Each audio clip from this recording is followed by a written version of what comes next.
എനിക്ക് അസൂയ തോന്നുന്നു. നേരായിട്ടും തോന്നാം. അറിഞ്ഞവർക്കും കേട്ടവർക്കും എല്ലാം അസൂയായിരുന്നു, ദൈവത്തിന് പോലും.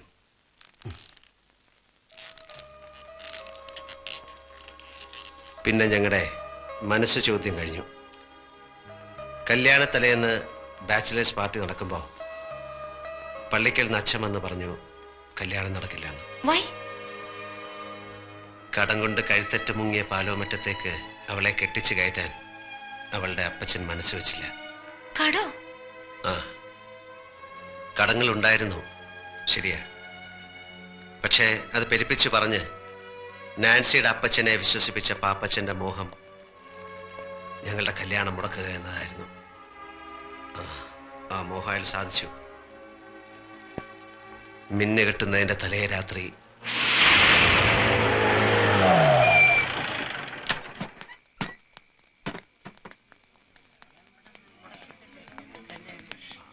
എന്താ അച്ഛാ ഇതിന്റെയൊക്കെ അർത്ഥം?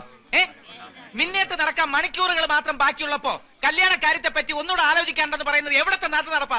എനിക്ക് കുറച്ചുകൂടി കാര്യങ്ങൾ അന്വേഷിക്കാനുണ്ട്.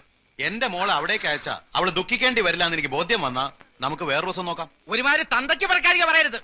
നീ എന്താ ഈ പറയുന്നേ? ഈ കല്യാണം നടത്താൻ ഇയാൾ കിട്ടാവല്ലെന്ന് അന്നീപ്പാരാ മധ്യസ്ഥം പറ ഇങ്ങോട്ട് വിളിച്ച്. പെണ്ണിന്റെ തന്ത ഈ നിൽക്കുന്ന കുഞ്ഞു കൊച്ചു സാറ് മനസമ്മതം കഴിഞ്ഞിട്ടും കല്യാണം വേണ്ടാത്ത സ്ഥിതിക്ക് അരമനക്കോടതി അനുവാദം മേടിക്കുന്ന സഭാ നിയമം. പെണ്ണിന്റെ അപ്പൻ അതും മേടിച്ച സ്ഥിതിക്ക് നിങ്ങൾ ഇവിടെ കിടന്ന് കൊമ്പൊലിക്ക് കാണിച്ച ഒരു കാര്യമില്ല. എനിക്ക് നാൻസിയോട് സംസാരിക്കണം. അതെങ്ങനെയാ മോനെ? പെണ്ണിന്റെ അപ്പൻ ഇഷ്ടമില്ലാത്ത സ്ഥിതിക്ക് പെണ്ണോട് സംസാരിക്കുന്നത് എങ്ങനെയാ? കുടുംബത്തിൽ പറഞ്ഞവരത് ചെയ്യത്തില്ല. എനിക്ക് സംസാരിക്കാം. അങ്ങനെ പോയാലോ?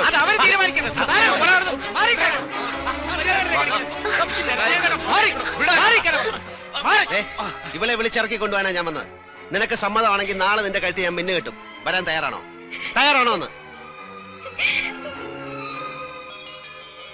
അവിടെ നിന്നാണ് എൻ്റെ നഷ്ടങ്ങൾ ആരംഭിച്ചത്. വർഷങ്ങൾ കഴിഞ്ഞിട്ടും നാൻസിയെ മറക്കാൻ എനിക്ക് കഴിഞ്ഞില്ല.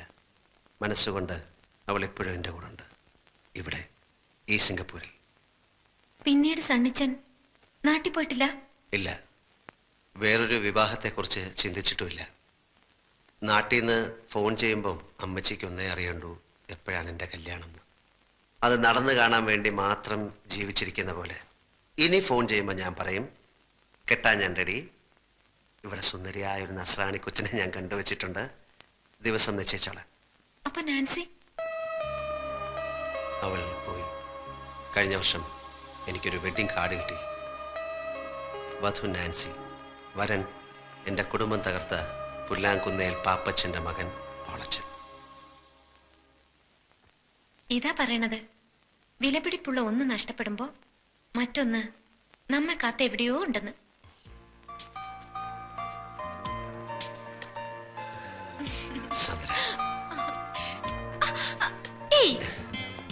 ഇപ്പൊ എന്റെ അപ്പനും അമ്മച്ചും കണ്ടോണ്ട് വരണ ഈ രംഗം കണ്ടോണ്ട് വന്നാൽ എന്താ? എന്റെ ഈശോ, കമ്പ്യൂട്ടർ സയൻസ് പഠിക്കാൻ ഹോസ്റ്റലിൽ നിർത്തിയിട്ട് പോയ സ്വന്തം മകൾ സുന്ദരനോയെ ഒരു ചെറുപ്പക്കാരനോടൊത്ത് രാത്രിയിൽ ഇങ്ങനെ ഇങ്ങനെ അല്ലേ?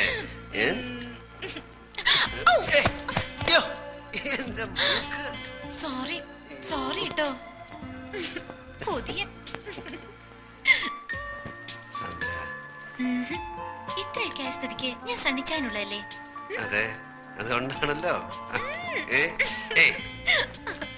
അതൊക്കെ വീട്ടുകാരറിഞ്ഞ് പള്ളി വെച്ച് മിന്നു കെട്ടിട്ട് അതുവരെ എന്റെ പൊന്നു മോന് ക്ഷമിച്ചൂടെ?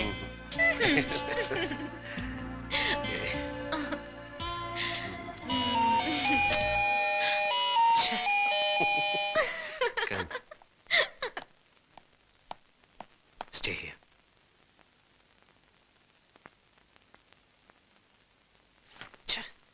കണ്ട നേരം അച്ചായൻ അച്ചായൻ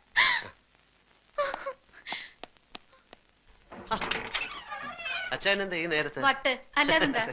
എടാ സണ്ണിക്കുഞ്ഞെ, ഇന്ന് ഞങ്ങളുടെ 15th വെഡിങ് ആനിവേഴ്സറി എന്ന് എനിക്ക് അറിഞ്ഞുകൂടെ? സോറി, ഹാപ്പി സന്തോഷപ്രദമായ നീണ്ട 15 വർഷത്തെ ദാമ്പത്യ ജീവിതത്തിന്റെ ഒരാഘോഷം. പിള്ളേരെല്ലാം ഡ്രൈവർ നായരെ ഏൽപ്പിച്ചിട്ട് ഞങ്ങളൊന്ന് കറങ്ങാൻ ഇറങ്ങിയതാ. പാതിരാത്രിയിലോ? ഈ ഹണിമൂണിന് പാതിരാവുന്നോ പരാവെളുപ്പൊന്നോ ഉണ്ടോ? കടപ്പുറത്തിരുന്നപ്പോ എനിക്കൊരു ഐഡിയ. ഇന്നത്തെ രാത്രി സ്ഥിരം കിടപ്പുമുറി വിട്ട് മറ്റെവിടെയെങ്കിലും ഉറങ്ങാമെന്ന്, ജസ്റ്റ് ഫോർ എ ചേഞ്ച്. അപ്പോഴാ എനിക്ക് നിന്റെ വീടിനെ പറ്റി ഓർമ്മ വന്നത്. അതല്ല, നിനക്ക് വല്ല ബുദ്ധിമുട്ടുണ്ടോ? എനിക്കൊന്നുമില്ല. പിന്നെ ഞങ്ങളുടെ ഈ ത്രില്ലും മൂടും ഒക്കെ കണ്ട് നിനക്ക് ഒരു പെണ്ണ് കെട്ടണമെന്ന് തോന്നുകയാണെങ്കിൽ ഒറ്റ വെടി 2 പക്ഷി. നീ വന്നേ, നീ വന്നേന്ന് ഒരു പെഗ്ഗെട്. ചേച്ചി ഇട്ടും കടിക്കാം. ഒരു പെഗ്ഗെട്. നീ വാ, ഒരു പെഗ്ഗെടുക്കാൻ. അല്ല ചേച്ചി. വാ. ആഹാ. അപ്പോ നിനക്ക് ഞങ്ങളുടെ വെഡിങ് ആനിവേഴ്സറി ഒന്നും ഓർക്കാൻ നേരമില്ല. അത്യാവശ്യമായിട്ട് എനിക്ക് ഒരു ജോലി വിസ്കി ഉണ്ട്.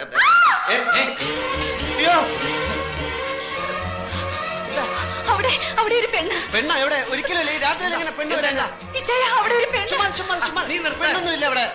നീ ശരിക്കുണ്ടോ? അതെ, വെളുത്ത ഫ്രോക്ക് ഇട്ടൊരു പെണ്ണ്.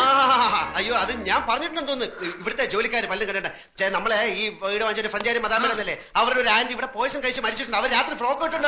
ഇത് മദാമയൊന്നുമല്ല, മലയാളിയാണ്. ഞാൻ ശരിക്കും കണ്ടതാണ്. എനിക്ക് ആ മദാമയുടെ പരിപാടിയിൽ ഏതെങ്കിലും മലയാളി പ്രേതങ്ങളായിരിക്കുന്നത്. അങ്ങനുണ്ട്. വേണ്ട വേണ്ട, അങ്ങനുണ്ട് ആ മലയാളി പ്രയത്നം. എനിക്കൊന്ന് കാണണമല്ലോ. ആവശ്യമില്ല പ്രയത്നോട് കളിക്കണ്ട. കുഞ്ഞെ, ഞാൻ ആരാന്ന് നിനക്കറിയാമോ? കടമറ്റത്തച്ഛന്റെ ഗോത്രത്തിൽപ്പെട്ടവനാ. ഒരു പ്രയത്നം നിങ്ങളെ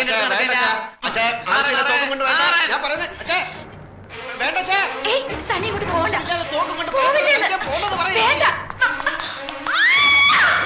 ഷൂട്ട് ചെയ്യരുത്, അത് പ്രേതമല്ല, എന്റെ ഫ്രണ്ടാ.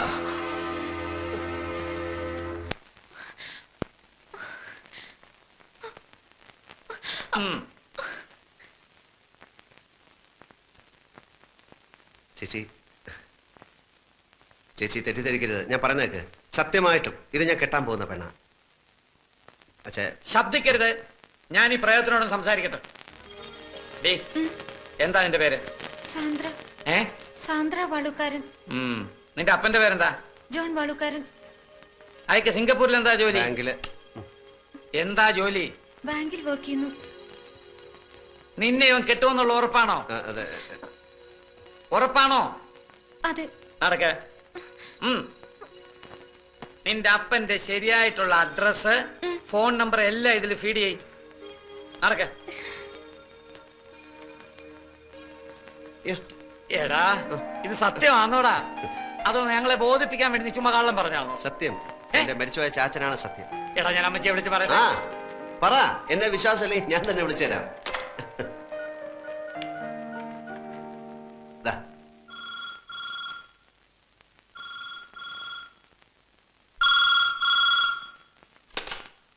ഹലോ. അതെ, കൊടുക്കാം. അമ്മച്ചി, എന്താ സാറേ ഈ രാത്രിയിലെ? സിംഗപ്പൂരിൽ നിന്നാ, കുരുവിള സാർ. ഹലോ. പിന്നെ ഞാനും സണ്ണിച്ചനും ഗീതയും കൂടി ഒരു പെണ്ണ് കാണാൻ പോയി. പെണ്ണ് കണ്ടു, ഇഷ്ടപ്പെട്ടു. പെണ്ണിന്റെ നാടും വീടും ഒക്കെ എവിടെയാ? നാട്ടിലെവിടെയാണ് നിന്റെ വീട്? തൃശ്ശൂരാ. പെങ്കൊച്ചിന് ജോലിയുണ്ടോ? പഠിക്കുന്നോ? ഏയ് ഇല്ല, പഠിക്കുക. എന്തോന്നാ പഠിക്കുന്നത്? കമ്പ്യൂട്ടർ സയൻസിന് പഠിക്കുക. അമ്മച്ചിയും പെങ്ങന്മാരും അളിയന്മാരും കൂടെ വികാരിയച്ഛനെ കണ്ടിട്ട് ഒരു ദിവസം അങ്ങ് നിശ്ചയിച്ചോ? ശരി. എടാ പൈലി, സണ്ണിച്ചനും കുരുവിളയും കൂടെ അവിടെ ഒരു പെണ്ണിനെ കണ്ട് എല്ലാം ഉറപ്പിച്ചെന്ന്. അവനത് പറയാൻ നാണായതുകൊണ്ടാന്ന് തോന്നുന്നു കുരുവിളെ കൊണ്ട് വിളിപ്പിച്ചത്. പിന്നെ കുട്ടികളെയൊക്കെ ഒന്ന് വിളിച്ചു പറഞ്ഞാലോ? ഈ പാതിരാത്രിക്കോ അമ്മച്ചി? നേരെ ഒന്ന് വെളുത്തോട്ടെ. എനിക്കിനി കിടന്ന ഉറക്കം വരത്തില്ല. എനിക്കിനി കുറച്ചു ദിവസത്തേക്ക് ഉറക്കമേ വരത്തില്ല. സണ്ണിച്ചന്റെ കല്യാണമല്ലേ.